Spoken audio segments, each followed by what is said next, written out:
Hello বন্ধুরা, good morning. অনুপ্রশান্ত ব্লগে তোমাদের সবাইকে ওয়েলকাম। তো বন্ধুরা, কেমন আছো? সবাই ভালো আছো? আমিও কিন্তু খুব ভালো আছি। তো দেখো, আজকে সকালের খাওয়াটা কিন্তু ভীষণ স্পেশাল একটা খাওয়া ছিল, কারণ লুচি আর মাংস কষা। যেহেতু মাংস ছিল, মানে রাত্রেই মাংসটা রান্না করা হয়েছিল, কিন্তু সত্যি কথা বলতে শীতের সময় এই মাংসটা আমার রাত্রে রান্না করে রেখে সকালে খেতে কিন্তু বেশ ভালোই লাগে, আর তার সাথে যদি হয় গরম গরম লুচি। তো দেখো, আমি কিন্তু সেই মাংসটা একটু গরম করে নিয়েছি, আর দেখতেই পাচ্ছ আমি কিন্তু কড়াই নিয়ে বসে গেছি, কারণ এটা আমার ভীষণ ফেভারিট। তার জন্যই আমি কিন্তু এটা ভাগ কাউকেও দিতে পছন্দ করি না।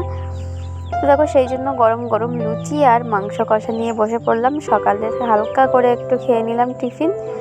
আর আমার মিঠু সোনার অবস্থা দেখো, ও না মাংস খেতে ততটা ভালোবাসে না, কিন্তু অল্প একটু মাংস হলেই ওর হয়ে যায়, কিন্তু লুচিটা বেশ ও খেতে বেশ ভালোবাসে। আর তার জন্য দেখো, তোমাদের দাদাভাই খাচ্ছিল, ও সেখান থেকে নিয়ে ও লুচি খাচ্ছে। আর এদিকে তোমাদের দাদাভাইকে লুচি আর মাংস দিয়েছি, তোমাদের দাদাভাইও খেয়ে নিচ্ছে। আর এমনি সকালে রৌদ্র ছেড়েছে, রৌদ্রে বসে বসে খাওয়ার কিন্তু মজাই একটা আলাদা। শীতের সময় রৌদ্রে বসে খাওয়া। আর দেখো, এর তো মানে বাহানার শেষ নেই, তোমরা সবাই জানো। ও সারাক্ষণ ওরকম করতেই থাকবে, একবার মাথায়, একবার ঘাড়ে, একবার পিঠে, একবার আমার গায়ের উপরে। দেখ কি অবস্থা। ওর বলছি তুই মাংস খাবি, তাও মাংস খাওয়াবার দিয়ে আমার সোয়েটারের দিকেই ওর ঠোকাচ্ছে। আর দেখো, একটু রৌদ্র দিচ্ছে রয়েছে বলে আমার ছানাপোনাগুলোকে একটু বাইরে বার করে দিয়েছি।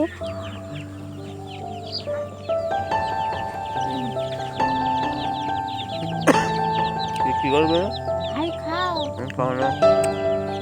তো দেখো, আমি কথা বলছি, তো সেই সাথে সাথে আমার মিঠুও কথা বলছে, তোমরাও একটু শোনো। মিঠু, হ্যালো বন্ধুরা বলো তো। খাবে না?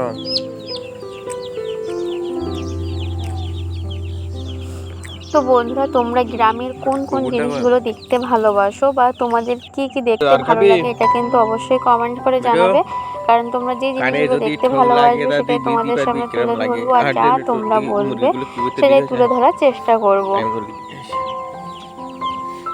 আর সত্যি কথা বলতে, তোমাদের কিন্তু কমেন্টের আশায় আমি বসে থাকি, আর তোমাদের কমেন্ট পড়তে বা তার পরিবারের সদস্য হতে কিন্তু আমার বেশ ভালোই লাগে।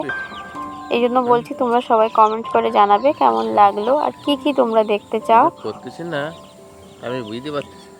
আর একটা জিনিস কি জানো, আমার মিঠু সোনার যদি বলা হয় না, মিঠু একটু হামি দাও তো, হামি দাও তো, ওর সঙ্গে সঙ্গে ছোট্ট আলতো করে হামি দিয়ে দেবে। দেখো, এই যে দেখতেই পাচ্ছ, ওর হামি দেওয়ার কথা বললে কিন্তু হামি দিয়ে দেয়।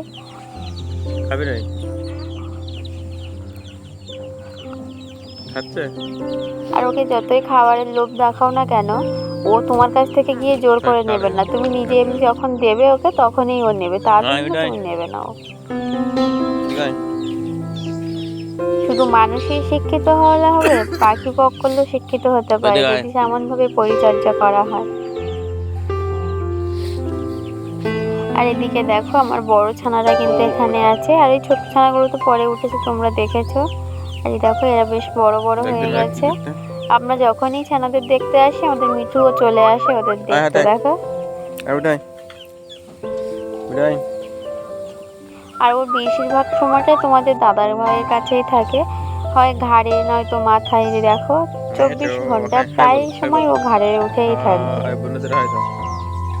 তবে ওর একটা গুণ ভীষণ ভালো লাগে, সেটা হলো ওর যখন বাথরুম করার সময় হয়, তখন ও ঘাট থেকে নিজে নেমে গিয়ে বাথরুম করে আবার চলে আসে।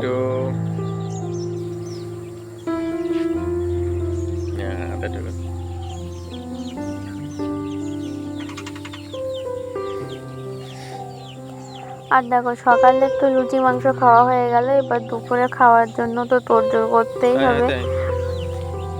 তার জন্য আমি একটু রেডি করে নেব।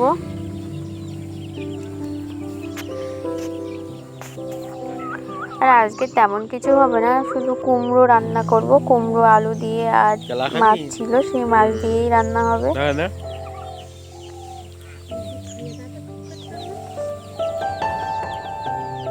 খাবে? তুই কলা খাবি? এনে তো দেখো ও হ্যাঁ। কিন্তু এমনি কলা খেতে ভালোবাসে, যেহেতু ও এখন লুচি খেয়েছে ওই জন্য কিন্তু লুচি মাংস খাওয়ার খেয়েছে, তো ওই জন্য আর কলাটা খেতে চাইছে না। কিন্তু দাদা ভাই কলা দিচ্ছে কিন্তু ও নেবে না এখন, কিছুক্ষণ পরে কিন্তু এই কলাই চেষ্টা করবে। আর তোমাদের দাদা ভাই যখন আমার বলে যে অনু কি করছো, ও তখন সঙ্গে সঙ্গে বলবে যে কি করছো। প্রচুর কথাও শিখে গেছে, বেশ ভালোও লাগে। তো দেখো আমি রান্নার জন্য কিন্তু তোড়জোড় শুরু করে দিয়েছি, আর দেখতে পাচ্ছ আমি কুমড়ো কেটে নিচ্ছি, কুমড়ো আলু দিয়ে রান্না করব। আর দেখলে ও মানে কাটার সাথে সাথে ও সেটা নিয়ে পালাবে, যার জন্য ঝাঁকির উপরে উঠে গেল, কিন্তু ঝাঁকিতে কিছু নেই বলে ও পড়ে যাচ্ছিল।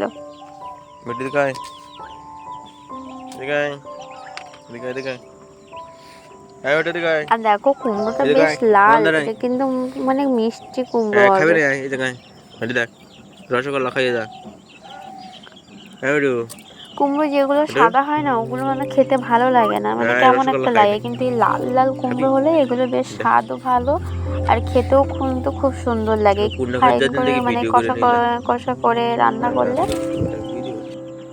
হালকা কষাই করে অল্প একটু জল দিয়ে রান্না করলে কিন্তু বেশ ভালোই লাগে। কি খুঁটি খুঁটি এক জায়গায় করে। আবার মিঠু তোমরা দেখতে পাচ্ছ ও কিন্তু খুব কাজের, মানে একটা নাড়া যদি পায়, একটা পাতা যদি পায়, তাহলে সেটাকে নিয়ে আমার রান্নাঘরে রেখে আসে।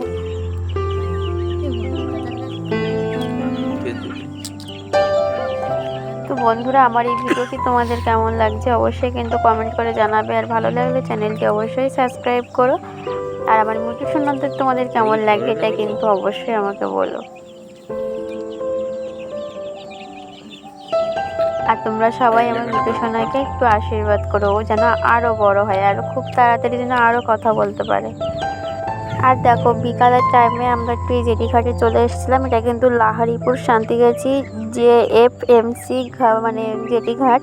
তো এখানটায় মাছ মেরে নৌকা নিয়ে আসে, এখানটায় অনেক মাছ পাই, যার জন্য এখানটায় আসলে কি সহজেই মাছটা কেনা যায়। তো তার জন্যই কিন্তু আমরা এখানে চলে এসেছিলাম। আর এই যে দেখতে পাচ্ছ এটা কিন্তু ফিশারি করা। আর এই যে দেখো আমরাও এসেছি, সাথে সাথে দেখছি মাছ নিয়ে নৌকা নিয়ে চলেও এসেছে, ওই আর একজন আসছে। তো এই যে দেখো কতটা মাছ, কি মাছ তুমি নেবে এখান থেকে। দেখো লোটে মাছ, আর এই মাছটা আমি ঠিক নাম জানি না, চিংড়ি মাছ, কত রকমের মাছ এখানে। তো তার জন্যই কিন্তু এই ঘাটে আসা এই মাছের জন্য। আর এই যে দেখো, আর ওই একটা নৌকা দেখতে পাচ্ছ, ওটাও কিন্তু মাছ ধরে রেখেছে ওখানে। তো বন্ধুরা আমি ভিডিওটি তাহলে এখানেই শেষ করছি, সবাই তাহলে ভালো থেকো, পরের ভিডিওতে তোমাদের সাথে আবারও কথা হবে। আর আমার ভিডিওটি তোমাদের ভালো লাগলে চ্যানেলটি অবশ্যই সাবস্ক্রাইব করো, আর কমেন্ট করে জানাবে কিন্তু তোমাদের ভিডিওটি কেমন লাগলো। আর হ্যাঁ, তোমরা কে কী দেখতে চাও, সুন্দরবনের কী দেখতে ভালোবাসো সেটা কিন্তু অবশ্যই কমেন্ট করে জানাবে। টাটা।